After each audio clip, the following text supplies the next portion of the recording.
Hello everybody, welcome to Everest Coaching Institute. Today we will discuss class 12th economics. Chapter name is Concepts of Macroeconomics. तो चलो शुरू करते हैं. Now comes three phases of circular flow. Circular flow of income के हमारे 3 phases होते हैं, वो 3 phases हम लोग डिस्कस करेंगे. इसका प्रॉपर ये देखो चार्ट बनाया है, फ्लो चार्ट बनाया है. तो ये आपको अगर एग्ज़ाम में पेपर में क्वेश्चन आता है तो आप इसी तरह से आप एक सिंपल चार्ट बनाओगे. अगर आपको हेक्सागन बनाना मुश्किल लग रहा है, मतलब हेक्सागन फॉर्म में, टिपिकल हेक्सागन नहीं क्योंकि इक्वल रेगुलर हेक्सागन नहीं है, हेक्सागन फॉर्म्स में है, शेप्स में है, तो आप सिंपल सर्कुलर या रेक्टेंगल फॉर्म में बना दो. अगर नहीं बनाना आप ऐसे भी लिख दोगे, even though you will get good marks. ठीक है, तो चलो अभी हम शुरू करते हैं.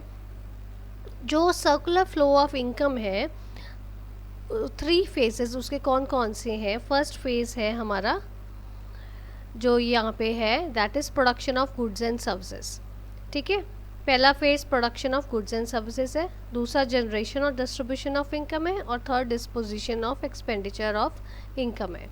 ये हमारे 3 फेजेस हैं सर्कुलर फ्लो के. अब हमने इसको डिस्कस करते हैं हम लोग डिटेल में, कि मैं आपको ये समझाती हूँ कैसे होता है. इस चीज़ में एक ध्यान रखना है कि सर्कुलर फ्लो ऑफ इनकम जो है ये कंटिन्यूस है, ये नेवर एंडिंग है, ये रुकता कहीं पर ही नहीं है, चलता रहता है, कंटिन्यूस प्रोसेस.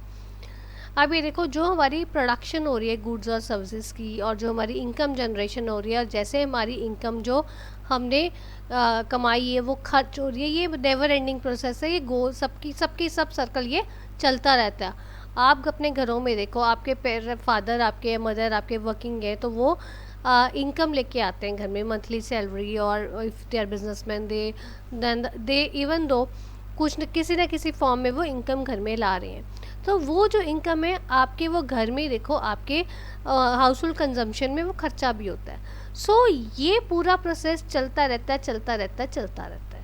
ठीक है, वो ख़त्म नहीं होता. वो जितनी पापा इनकम पैसे मनी लेके आते हैं घर में, वो हम आपके मंथ एंड तक वो ख़त्म हो जाती है. नेक्स्ट मंथ फिर पापा लेके आते हैं. सो ऐसे ही आपकी जो है फ्लो चलता रहता है. ये तो मैंने आपको छोटी सी एग्जांपल दी घर की. अब मैं आपको इकोनॉमी की बात कर रही हूँ, क्योंकि मैक्रो इकोनॉमिक्स लार्ज स्केल में हमने इकोनॉमी की बात करनी है. ठीक है, तो इसमें फर्स्ट स्टेज जो है, जो सर्कुलर फ्लो में आती है, वो फर्स्ट आती है हमारी production of goods and services. देखो, जो इंडस्ट्रीज़ हैं वहाँ पे गुड्स एंड सर्विसेज की प्रोडक्शन होती है, वो गुड्स और सर्विसेज हमारे लिए बनाते हैं. और उनकी अल्टीमेट कंज्यूमर्स कौन है, जो मैंने आपको पहले भी समझाया, ultimate consumers are the household. जो भी वो चीज़ बनाते हैं वो हाउस होल्ड्स के लिए बनाते हैं. जैसे मैंने आपको एग्जांपल दी थी स्टेशनरी की, रजिस्टर्स की. आपकी फैक्ट्रीज़ में बनते हैं रजिस्टर्स, प्रिंटिंग प्रेस वगैरह में आपकी बुक्स पब्लिश होती हैं, सब कुछ आपका बनता है. तो वो सारे उनके अल्टीमेट कंज्यूमर्स कौन है? We household. आप बच्चे बुक्स खरीदते हो, स्टेशनरी खरीदते हो, रजिस्टर खरीदते हो, तो अल्टीमेट कंज्यूमर्स कौन है? आप. सो ये जो हमारी प्रोडक्शन होती है गुड्स एंड सर्विसेज की, फर्स्ट स्टेजेस में ये आती है. इसमें देखो, जैसे मैंने आपको एक एग्जांपल देती हूँ. जैसे लगा लो, एक आप फर्नीचर की कोई शॉप हम ले लेते हैं, फर्नीचर बना रहे हैं, कोई कहीं पे फर्नीचर बन रहा है, लाइक आप एक बेड बना रहे हो, तो 5000 रुपीज़ की, फॉर एन एग्जांपल, कि 5000 रुपीज़ की वुड उसमें लगी है. तो आपका रॉ मटेरियल कितने का था? 5000 रुपीज़ का. बट आपने उसके पर काम किया, उसको फिनिश किया, उसको शेप दी, तो वो आपकी वुड जो है वो बेड की फॉर्म में आ गई. प्रोसेसिंग की, काम किया, तो 5000 की. अब वो देखो, अब वो जो बेड है वो 5000 में तो नहीं आप बेचोगे ना. तो आप हम एग्जांपल ले लेते हैं कि वो मान लो 12000 रुपीज़ में बिका, तो 5000 की चीज़ की वैल्यू एडिशन करके वो 12000 की चीज़ में. तो पहले प्रोडक्शन स्टेज में क्या होता है कि वो हमारी चीज़ में हम कुछ प्रोडक्शन यूनिट्स में हमारी वो चीज़ों में कुछ वैल्यू एडिड होती है, और वो चीज़ की इनकम बढ़ जाती है, मॉनेटरी वैल्यू उसकी बढ़ जाती है, शेप आ जाती है, कुछ उसमें वैल्यू एडिशन हुई है. तो 5000 की चीज़ हमने 12000 में बना दी. ये हमारी production of goods and services का हुआ.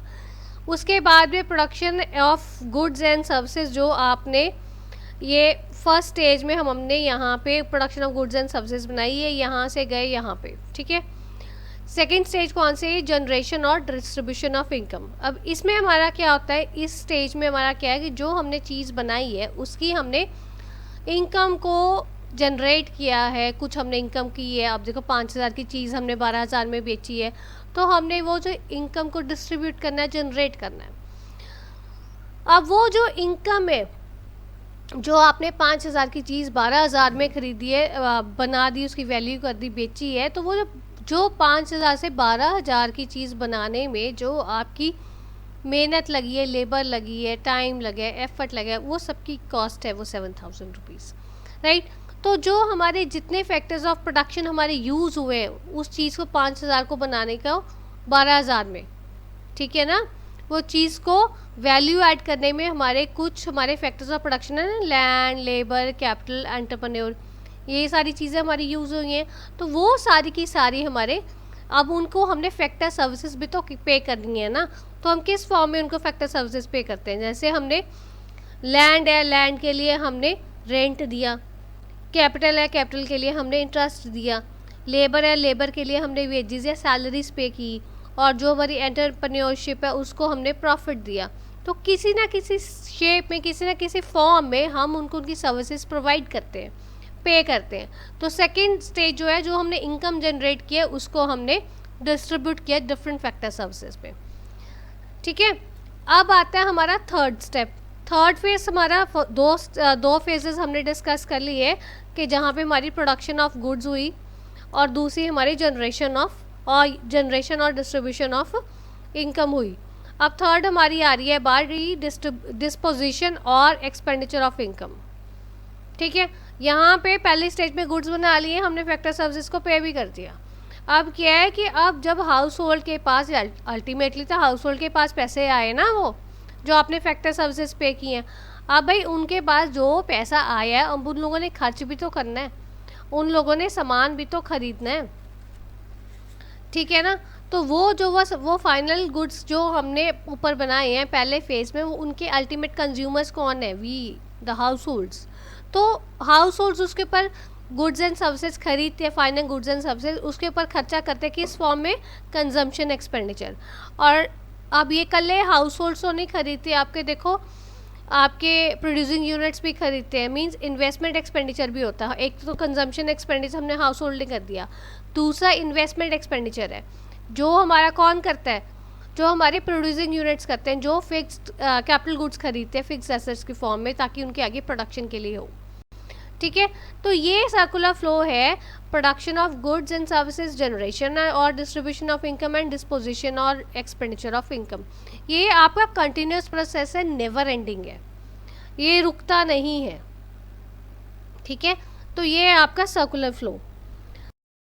नाउ कम्स, अब मैं आपको यही चीज़ समझा रही हूँ, circular flow two sector economy में हमने इसमें ये एज्यूम करके चलना है कि हमारा कोई गवर्नमेंट सेक्टर नहीं है और हमारा कोई rest of the world sector नहीं है, means there are no import and exports and there is no government sector. तो आपके सिर्फ दो ही सेक्टर है, एक प्रोड्यूसर या फर्म सेक्टर है और दूसरा आपका हाउस होल्ड सेक्टर है। जैसे मैंने आपको पहले रियल फ्लो और मनी फ्लो वो मैंने आपको समझाया था अलग अलग, अब ये कंबाइंड है, इसमें आपकी दोनों गुड्स की भी, गुड्स एंड सर्विसेज की मूवमेंट भी हो रही है और आपकी मनी की भी मूवमेंट हो रही है। अब ये देखो, जैसे ये है, पहले ये आपकी प्रोडक्शन सेक्टर है, प्रोडक्शन सेक्टर ने गुड्स बनाए हैं, गुड्स बना के उन्होंने किसको बेचे हैं? हाउस होल्ड सेक्टर को, राइट। ये प्रोड्यूसर सेक्टर ने सेल किए goods and services house hold sector को, इसके बदले हाउस होल्ड सेक्टर ने इनको क्या दिया? सेल की, जो इन्होंने सेल के इसकी उन्होंने हाउस होल्ड सेक्टर ने expenditure of goods and services किया, राइट। ये पूरे मतलब जो हमारी रियल फ्लो है गुड्स एंड सर्विसेज फॉर्म में वो ऊपर डिस्कस की है, और जो मैंने आपको नीचे आपको मनी फ्लो डिस्कस किया है। पहले sale of goods and services हुई, प्रोड्यूसर सेक्टर ने हाउस होल्ड सेक्टर को दी और हाउस होल्ड सेक्टर ने वापस एक्सपेंडिचर किया, मीन्स पैसा उनको दिया। अब क्या है, जो हाउस होल्ड सेक्टर है उसने फैक्टर सर्विसेज दी, प्रोवाइड की, और प्रोड्यूसर सेक्टर ने पेमेंट की फैक्टर सर्विसेज की। सो ये आपका मनी फ्लो हुआ। ये आपको दोनों मैंने कंबाइंड बताए हैं, जो आपका रियल फ्लो और मनी फ्लो कैसे कंबाइंड एक सर्कुलर फ्लो में आपको दिखाया गया है टू सेक्टर इकोनॉमी में। इसके बीच में आपने एक चीज़ ध्यान रखनी, ये कुछ एजम्पशंस पे चला, जैसे मैंने आपको पहले ही समझाया है कि एक तो यहाँ पे सिर्फ 2 ही सेक्टर्स हैं, एक हाउस होल्ड सेक्टर और एक प्रोड्यूसर सेक्टर। और दूसरा हाउस होल्ड सेक्टर जो है जितना वो पैसा कमा रहा है सारा का सारा वो गुड्स एंड सर्विसेज में लगा रहा है खरीदने में, वो कुछ अपनी सेविंग इनकम जो है वो बचा के नहीं रख रहा, मतलब वो कुछ सेव नहीं कर रहा है। सारी की सारी जितनी इनकम वो जनरेट करता है फैक्टर सर्विसेज की, फैक्टर पेमेंट्स के फॉर्म में वो जितनी जनरेट कर रहा है वो सारी वो खर्च कर देता है, ठीक है। और ये क्लोज इकॉनमी है, यहाँ पे कोई मतलब rest of the world sector नहीं है, सिर्फ डोमेस्टिक सेक्टर ही है। एंड द लास्ट कम से गवर्नमेंट नहीं है, गवर्नमेंट डोमेस्टिक इकॉनमी में एक डोमेस्टिक इकॉनमी में सिर्फ 2 सेक्टर्स हैं, producer sector and your house hold sector, government sector नहीं है ना, इसमें हमारा rest of the world sector है, ठीक है। तो ये चीज़ें कुछ हैं हमारी। इम्पॉर्टेंट चीज़ जो आपको समझाने वाली है वो आता है सर्कुलर फ्लो मॉडल का सिग्निफिकेंस क्या है। जो सर्कुलर फ्लो मॉडल है उसको हम सर्कुलर फ्लो ऑफ इनकम भी कहते हैं। मींस अगर आपको सर्कुलर फ्लो मॉडल आ जाता है इसका नाम, या सर्कुलर फ्लो इनकम है, तो आपने ये याद ध्यान रखना है कि एक ही चीज़ है, कोई नई चीज़ नहीं डाल दी है पेपर में, ठीक है। इसके सिग्निफिकेंस मेनली 2 ही हैं। एक तो जो आपका सर्कुलर फ्लो मॉडल से आपकी नेशनल इनकम के एस्टिमेशन में बहुत ज़्यादा इंपॉर्टेंस है, वो इजीली हम एस्टिमेट कर पाते हैं नेशनल इनकम, क्योंकि नेशनल इनकम बेसिकली जो हम फैक्टर सर्विसेज की इनकम जो हम जनरेट करते हैं रेंट में, प्रॉफिट में, वेजेस में, इंटरेस्ट में, जो प्रोड्यूसर जो है हाउस होल्ड को दे रहा है उनकी सर्विसेज की रिटर्न में, वो सारी इंक्लूड होती हैं।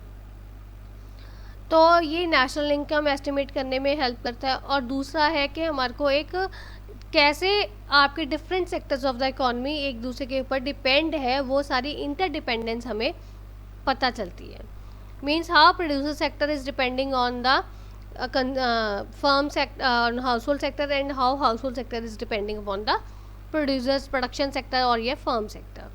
तो कैसे इनकी इंटरडिपेंडेंस है, ये सारी चीज़ें हमारे को सर्कुलर फ्लो मॉडल के थ्रू पता चलती है, ठीक है बेटा।